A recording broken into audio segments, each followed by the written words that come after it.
Thank you very much, Eugen, for inviting me here, and it's a privilege indeed to be here and talking to you.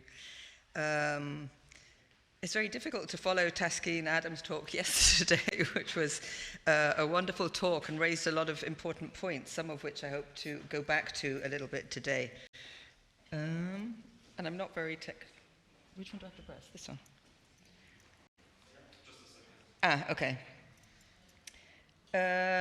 So what I'm going to do, I'm also navigating my glasses, so to read I need my glasses, but I can't see you, so I'm kind of upping and downing like this. So what I'm going to do in this talk is first look at virtual exchange and interculturality. By that I mean how intercultural communication is conceptualized in different models of virtual exchange, and think about how this might influence the learning that takes place.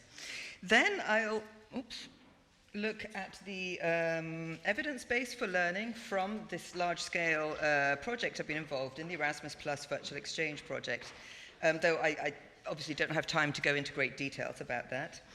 And then make some reflections about the implications of these findings and just some considerations that I've been having in recent years. And so I'm speaking as a researcher, practitioner, white woman of privilege, living and working in Padova. That's a picture of Sant'Antonio, the basilica that you can see in Padova, very much embedded in a European context. So I've been working on policy experimentations and in higher education, but I'm speaking from a specific context, though also aware and concerned about some of the issues raised yesterday.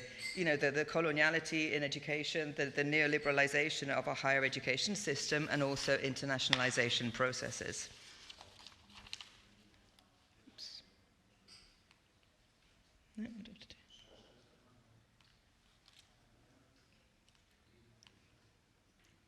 Why can't I move it? Oops. No. I'm pressing that one, but it's not. Ah. No, it's not switching. Okay, I can carry. Oh, yeah, that's all right. Okay. So I guess I don't need to define virtual exchange here, as if you're here, I presume I'm preaching to the converted, but I have included a definition there just in case you're not familiar with it. This is from Rob O'Dowd's latest book, an umbrella term which refers to the numerous online learning initiatives and methodologies which engage learners in sustained online collaborative learning and interaction with partners from different cultural backgrounds as part of their study programs and under the guidance of teachers or trained facilitators. But I'd like to add that I really think, or I see virtual exchange as an educational practice that has the potential to change the terms of the conversation regarding knowledge production, directionalities of knowledge, power dynamics, and flows in internationalization. I think it can offer a way of addressing the epistemic injustices that Taskin Adam talked about yesterday. But at the same time, it can be used advertently and inadvertently to reproduce unequal power dynamics and coloniality that we see in many other forms of online learning and forms of internationalization. So it's not a solution. It depends very much how we approach virtual exchange. So I think one of the selling points of virtual exchange we find on promotional materials and on websites, you know, advertising these exchanges, is this promise of intercultural learning. So developing students' intercultural or global competencies. So we just have some examples from large initiatives. The Erasmus Plus Virtual Exchange, we can see, is a groundbreaking project enabling youth to engage in meaningful intercultural experiences online. The Stevens Initiative too talks about a cross-cultural experience that builds marketable global competencies, including communication, collaboration, empathy, etc. So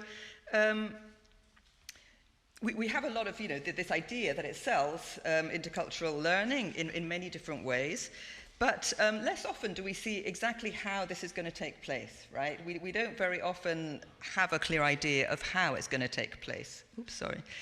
And there's often the assumption that it does happen, but, you know, as we know from in language, foreign language education, we've been doing virtual exchange and telecollaboration for many years, and it's not always the case. There are often issues and problems with intercultural learning. So here we have scholars who have reported on failed communication, right? When partners don't manage to interact successfully and leading in some cases to abandonment of the exchange. Surfing diversity and missed opportunities for meaningful intercultural learning, similar to kind of minimizing differences, right? We're all the same after all. I mean, yes, it's important to find, our common humanity, but it's also important to understand that the differences that we have, individual, society difference, and also thinking about inequalities. And then the risk of reification of national and ethnic identity as culture, this kind of constant equating of culture with our national identities. So what I want to do is step back and look at interculturality, consider what is meant by intercultural communication and learning in virtual exchange. So intercultural communication is an academic field that has developed in different areas, starting in the military, if you like, with Edward Hall's work on the silent language. Then it's grown in the field of business, but also in language education, study abroad, international education, healthcare. So it is growing and it is studied in these different fields. It's taken different directions in these fields, but then of course within them it has different strands. So there are commonalities and differences too within and across these fields. The approach I'm going to take is looking at interculturality, by which I mean a discourse-based approach to research and education on intercultural communication, where culture and identity are seen as fluid and changing concepts, where attention is paid to power dynamics, othering, and dominance. So I think it's important to look at it in this way, not culture as static identities. And I'm going to take an interdiscursive approach, which has been adopted by some critical scholars who draw on the work of Skollen and Skollen, who ask, who has introduced culture as a relevant category? For what purposes? And with what consequences? So if we translate it into kind of virtual exchange, what we want to look at is how is culture made relevant in the pedagogical design of a virtual exchange, and why? Why is it made relevant in this way? How is intercultural communication conceptualized and operationalized? How are we having the students interacting? What impact does this have on student positioning? And what impact can it have on intercultural learning? And so there have been a few typologies of virtual exchange looking at certain characteristics, right? What comes to mind is the Stevens Initiative typology, and they've identified 12 components that provide key information on virtual exchange. Looking, for example, at administration type and the activities engaged in. Again, Robert O'Dowd in an upcoming volume writes about configurations and models of virtual exchange. Here, I'm just tentatively outlining some approaches to virtual exchange in terms of how culture is framed and how intercultural communication is conceptualized. And so I'll quickly look at the comparative approach, challenge-based and dialogue-based. Aware, of course, that there is overlap. The lines are not clear-cut, but for the purpose of explanation, it's easier to make these distinctions. So, and apologies for my terrible graphics. I'm not very good at it. I just wanted to kind of visualize what I'm thinking. So, comparative collaborative approaches. We have, students in classes working in usually 2 or 3 different contexts. National contexts, collaborating on a set of tasks. And it often starts with the idea of information exchange, so they're exchanging information about their universities, their context.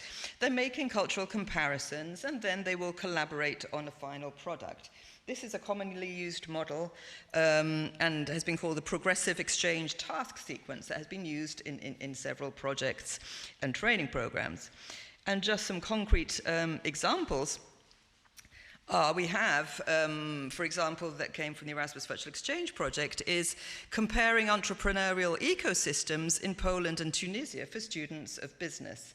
So you have students in these contexts, and they're researching a particular, in this case, entrepreneurial ecosystems in their national context, exchanging information about it, and then they will have to collaborate on some kind of joint presentation or website or whatever it is. Another interesting project was looking at how historical events are remembered from the point of view of cultural remembrance in Romania and Hungary. And so these were two young scholars looking at history 100 years after the end of the First World War. And they did this in 3 consecutive years. And, you know, there are tensions between the two countries. And what they did in the exchange is look at a remembrance and the impact it has on societies today. Another project I was involved in is the Evaluate project, which was for future teachers of education, right? And there they were comparing national education systems and looking at approaches to issues such as bullying or multiculturalism. So again, they would have this information exchange, they would do the cultural comparison, so look you know, at resources on these aspects, and then collaborate in creating tasks for their classes or writing a report. And again, so this kind of exchange positions students as, you know, future historians or future teachers or future entrepreneurs, right? So it gives them an identity beyond that of being a student. It also positions them as experts, and perhaps again, you know, there's a risk in this. They are experts of their educational system, explaining it to other people. And then they have to, yes, they're also partners, depending on how they're organized. They might be partners in a pair, they might be members of a group in the collaboration in the preparation of a product, right? If we look at challenge-based approach, here we have students, and there are several projects, students from different classes collaborating on a challenge. And we often find this in business education or entrepreneurial education. They work in these global virtual teams and collaborating on this issue. It might be a business problem, right? We have companies that present their problems and groups of students finding solutions in this big X-Culture project. Another example is the NICE project, which again was the result of a European funded project and involved students, and I think it had 8 partner universities. And students followed a kind of pathway about intercultural collaboration, about entrepreneurial education, at the same time as working on a specific challenge that they chose. And here, I don't know if they're legible, but you can see a couple of the challenges on the right. So here, students are positioned as future workers or entrepreneurs in a globalized job market for which they need to acquire the necessary competencies and skills. So they are team members and problem solvers, creative, innovative risk takers who have the ability to plan and manage projects to achieve success. Culture is presented, if you then read the materials on the website, as complex and part of larger structures influencing individuals' lives. Cultural diversity is seen as a potential wealth, richness, contributing to creativity, but also framed as a potential problem or challenge that students need to be taught to overcome, as groups need to converge as they work on designing a solution, right? And then we have a dialogue-based project. Groups of young people from a wide range of geopolitical contexts come together for sustained dialogue sessions with the support of trained facilitators and engage with complex and divisive issues such as war, migration, the climate crisis, to share experiences and perspectives. And here we have an example from Climate Movements, which is one of the exchanges developed by Sharing Perspectives Foundation. And again, looking at the information on the website, participants are positioned as youth, young people affected by climate change. They are members of a group in the exchanges, and culture is seen as lived experiences, stories, and emotions, right? And how they are impacted by the issue, in this case, climate movements. And communication is dialogue, intended as sharing perspectives and learning to listen one another, exploring how individuals in different contexts are impacted by the issue and why people may feel a certain way about it. Also learning to listen to themselves as they react to what they hear from their peers. And so how might these different approaches and conceptualizations affect learning outcomes of the exchange? I'm going to look at the evidence base, not from these individual specific projects, but drawing on some of the learnings from Erasmus Plus Virtual Exchange. So it's a project I know best as I was directly involved in it. Obviously, I don't have time to go into all the details of the project, but I hope to give you a little bit of information. So it was a pilot project co-funded by the European Commission and managed by a consortium of organizations. And the main objects of the program were to promote intercultural dialogue between young people in Europe and in southern Mediterranean countries. And also to promote tolerance in light of when it was developed. It was shortly after the Paris attacks, the attacks in Brussels. So it was very much dialogue, Europe-South Mediterranean dialogue in that context. Things have changed. We have other issues today. It also sought to promote the development of competencies, right? So employability skills, digital skills, the usual. It involved over 28,000 young people in exchange activities. And what I think is really valuable about it is that we actually reached the balance, right? We don't see this in mobility flows, no? Here we had 51% of young people from Europe and 49% from southern Mediterranean countries. And I think I just really like to highlight it because I do feel that this is an important point. We also had people involved in the training, so educators following training to develop virtual exchanges, also facilitators, youth workers. We did the monitoring and evaluation, which was a large-scale iterative, so we repeated the surveys every 6 months. We gathered data, and in the end, we had kind of clean data from over 5,000 participants. And the other interesting thing I think about the monitoring evaluation is that we compared across different models using the same tools. So we had one standard survey which was used for all the participants in the Erasmus Plus Virtual Exchange project. Now, I think the Stevens Initiative does use a single tool across, but they don't publish results on the impact on the different models of exchange. Obviously, with all its limitations, which I'll discuss later on. And so the models, there were kind of 4 models, but I'm just going to focus on the 2. The dialogue-based models, and here we had 2, online facilitated dialogue and IUX. I think the acronyms are perhaps why it hasn't been continued. They're not great.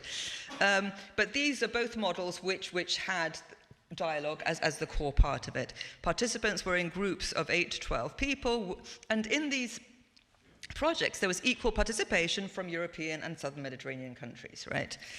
And these dialogue-based models, which were run by NGOs, so they were externally kind of not from within higher education institutions, but they were run by Solia and Sharing Perspectives Foundation, actually accounted for 80% of participants, right?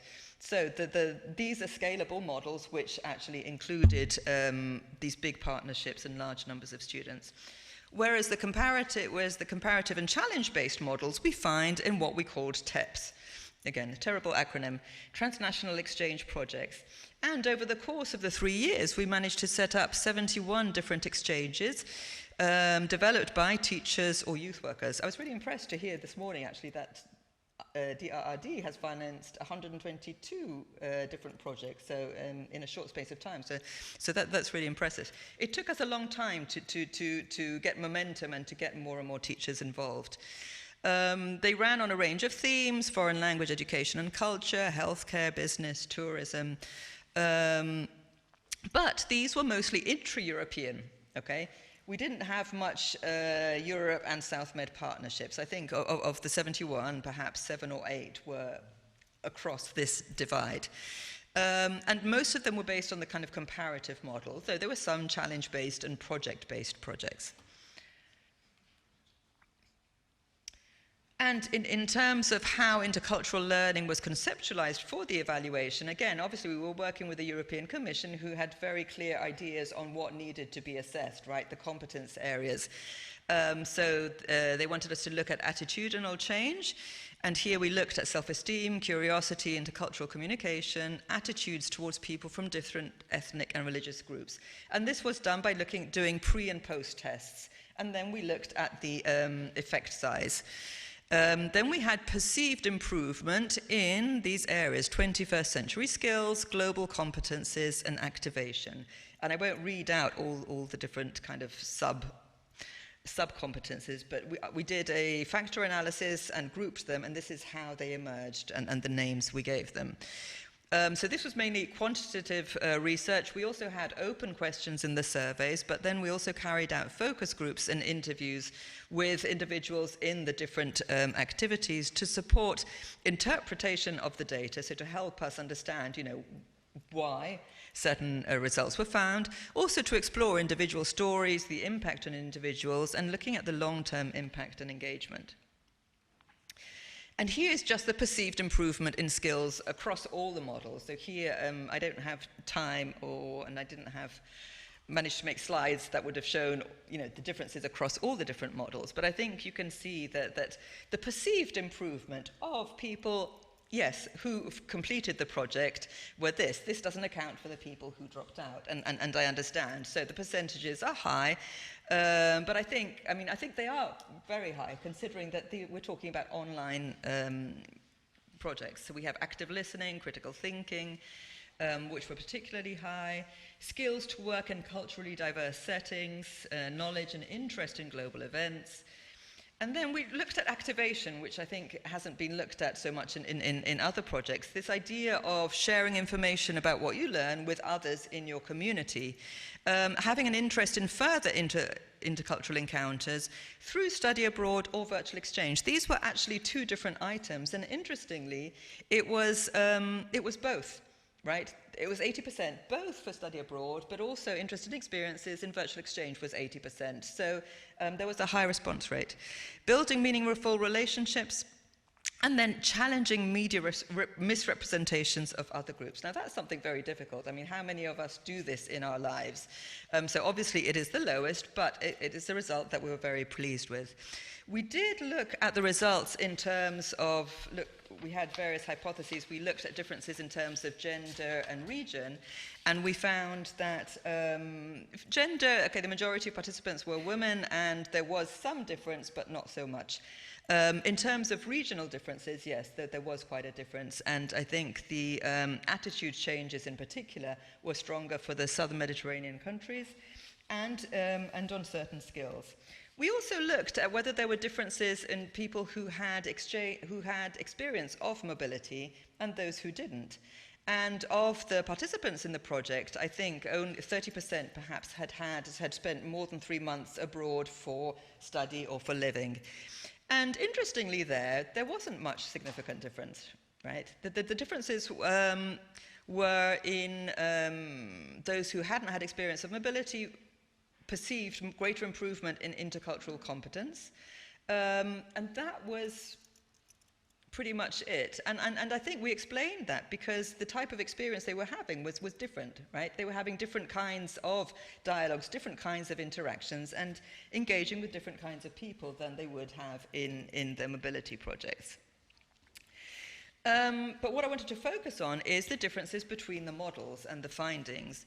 And what we found was that the dialogue-based models had significantly stronger impact regarding curiosity, self-esteem, and above all, attitudes towards people with different ethnic or religious backgrounds. Okay, so they were much more effective in bridging this divide between European and Southern Mediterranean countries. And this was attributed to various factors.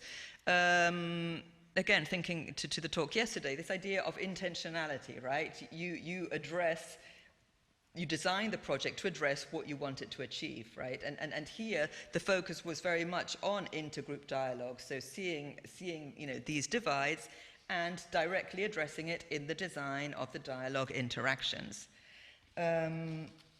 There was also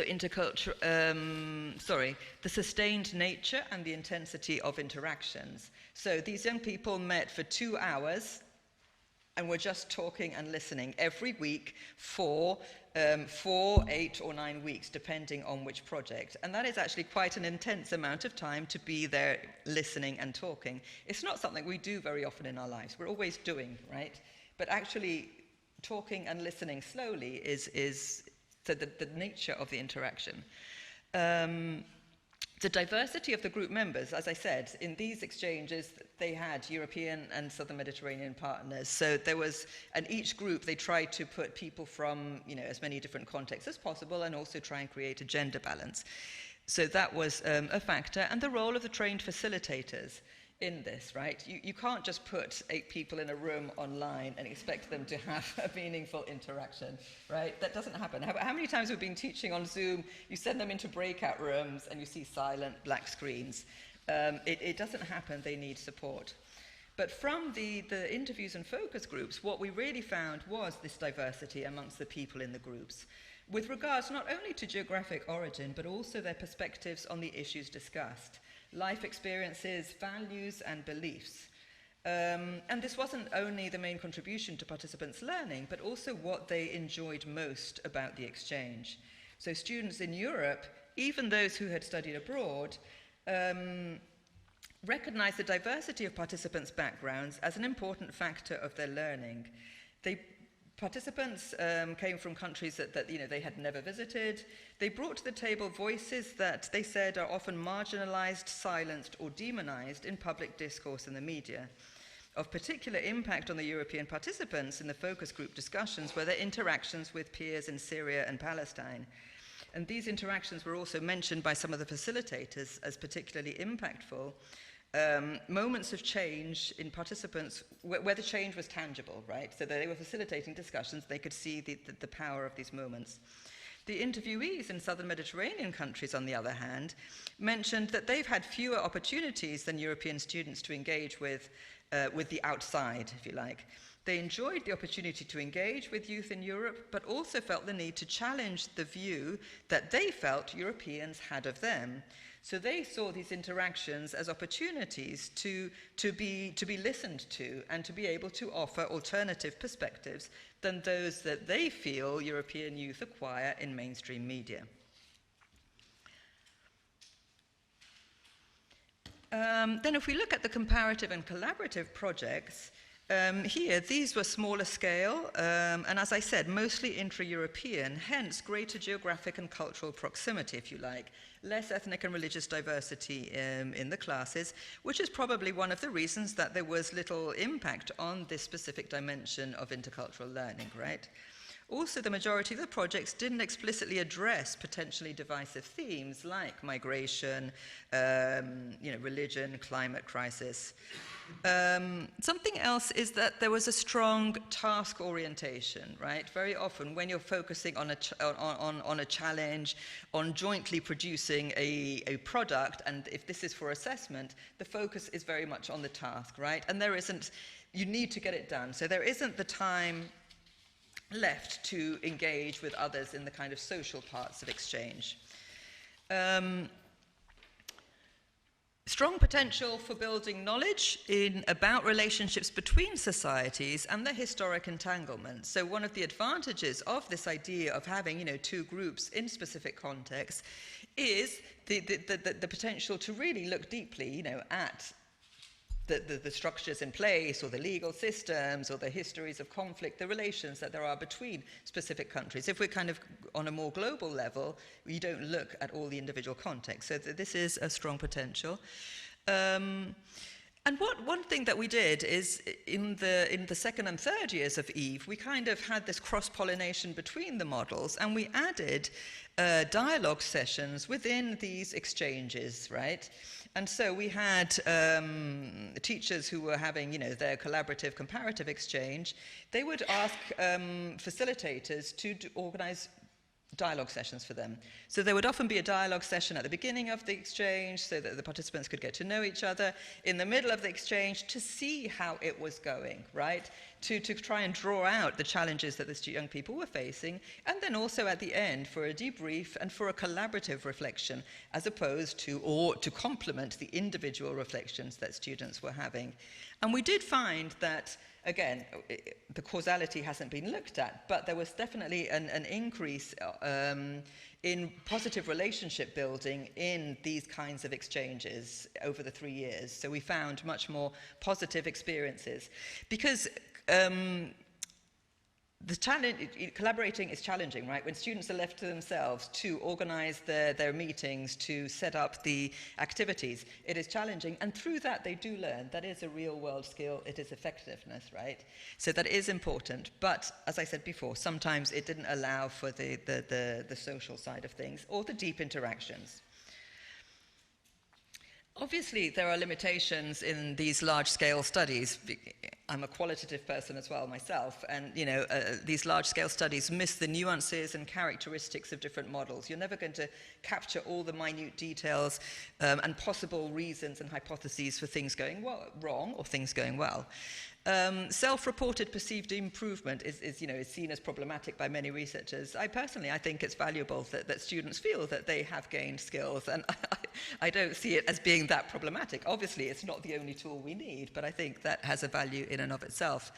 And then obviously it's a European-funded project, so though we did manage to involve Europe and participants from southern Mediterranean countries, who was calling the shots was the European Commission. So, it's a Western-centric.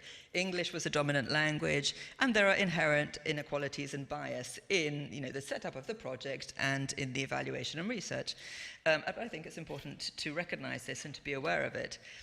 In terms of implications, I think different approaches to the design of virtual exchange in terms of culture and intercultural communication do lead to different learning outcomes, right? So we have an aim in mind, and we design our learning for that, hopefully to achieve these outcomes. Virtual exchange can lead to changes in attitudes towards people of different ethnic and religious groups, especially if they're involved in the dialogue, right? Groups need to be diverse, and divergent perspectives need to be brought in and not suppressed. But a safe space has to be created, so we need to have expertise in this and learn how to do it ourselves or involve people who know how to do it. And then I think the nature and the terms of the partnerships that we build are important, right? What partnerships are we building with who, and how do we relate to each other? It's often easier for us as educators to stay in our comfort zone and collaborate with those who are more like us, whose education systems we know, and perhaps with whom we've already collaborated. So cultural proximity and familiarity of such partnerships might have less of an impact on students because we're not going out there, right? Again, as Tasky and Adam were saying yesterday. But this doesn't mean it doesn't have value, of course.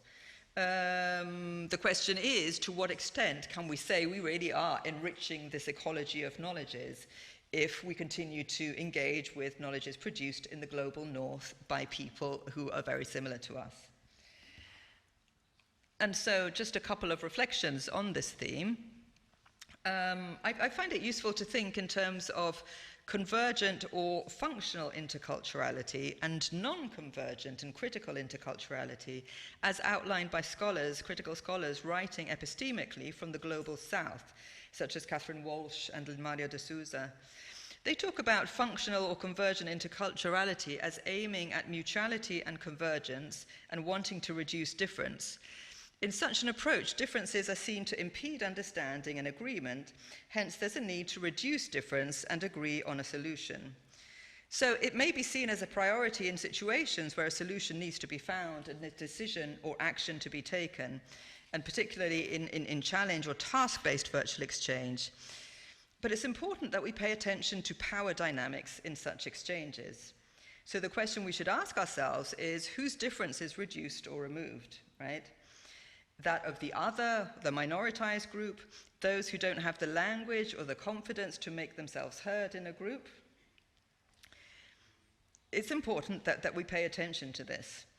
And then a concern I have is that in European or Western discourses on virtual exchange and interculturality, there is this strong tendency towards convergent and functional, preparing students for the global job market, improving their employability through experiential intercultural learning that improves the individual's competence. Discourses on competence suggest that there's an arrival point, that we reach competence by going through a series of steps in a linear direction. It's seen as something that can and should be measured. Our knowledge and skills become complete. Western discourses on interculturality are also often ahistorical and focus on the present and the future. forgetting how internally and externally entangled our societies are in terms of histories of coloniality, modernity. So, yeah, this is what I wanted to say, essentially. I think that again, drawing on the work of Lin-Marie de Souza in particular, our objective shouldn't be completeness, right? We're never complete. We need to be aware that our knowledges are not complete and raise knowledge of our mutual incompleteness through dialogue by engaging with others, right? We're not aiming to reach a target, but we need to be aware of the complexity of the world and these dynamics. And I think virtual exchange does have the power to do this, right? We can do this. And I'm not saying that functional interculturality is wrong. I mean, that is something that we do need, but that's not the only thing we need, right? We also need, in the spirit of decoloniality, we also need non-convergent and learning to live with our divergences. And this is a wonderful picture that Raquel Scarpa, who was a friend of a student who took part in a winter school we organized, and this was a blended exchange. No, it wasn't blended, actually. This was purely a virtual exchange, sorry. It had gone from being a physical winter school to being a virtual winter school. And we had groups of students from Brazil, Netherlands, and Italy. And they came together for over 6 weeks, and every 2 weeks we had input of sessions, plenary sessions, and then we had dialogue groups. In the week in between, students in smaller groups had dialogues with a facilitator, and then at the end they had to produce something, a kind of report. And one of the groups produced a report, but then they also commissioned this artist, and she drew this picture, which I think very well represents what they came to learn from each other through this exchange. And so the questions I'd like to finish with is, how can we avoid reproducing coloniality in our virtual exchange practices? How can we use virtual exchange to enrich the ecology of knowledges? So bringing different knowledges to the table. And I will end here.